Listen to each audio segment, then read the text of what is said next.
My stepmom demanded I pay $800 rent. So I evicted her, her two lazy kids, and took back the $1.3 million home my grandparents secretly left me. I was still in my apron after a double shift when my stepmom stepped into the kitchen, crossed her arms, and told me I now owed her $800 a month to live in the house I'd grown up in. Her voice was steady, rehearsed like she'd been waiting for this moment. Blake yelled upstairs at his video game. Luna filmed herself in the hallway mirror, and somehow I was the one who needed to start contributing. I didn't argue. I didn't even blink because she had no idea she'd just triggered the one secret capable of ending everything she'd built. People assume a house becomes yours the moment you move into it. But for me, this place was mine long before I understood what ownership meant. I was 8 when my mom died, and the world went quiet in a way no child should ever know.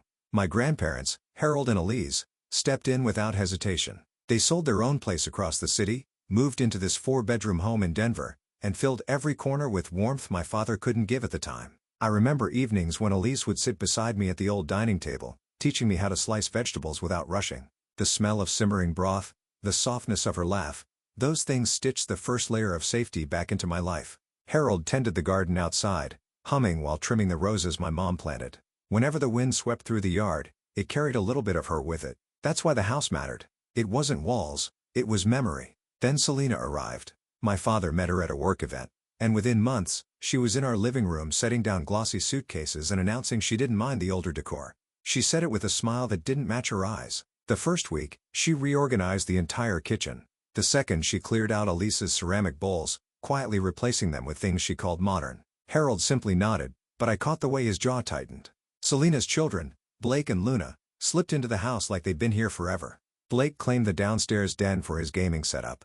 Luna spread her outfits across 2 closets and declared the lighting terrible for photos. I was 12 when the chores began shifting my way. Small things at first: vacuuming, setting the table, then laundry, then everything. Whenever I asked why Blake and Luna didn't help, Selena would tilt her head and say, "They have different needs, sweetheart. You're more mature." My father didn't push back. He seemed grateful to have someone taking charge of a household he'd abandoned emotionally for years. By the time I was 16, I'd memorized everyone's routines. Blake slept until noon, leaving sour-smelling clothes piled in the hallway. Luna rehearsed her fake laugh in the mirror while filming makeup videos she never posted. Selena floated from room to room, touching surfaces lightly with her fingertips as if testing for dust. She always paused at my mother's framed photo in the hallway, but never acknowledged it.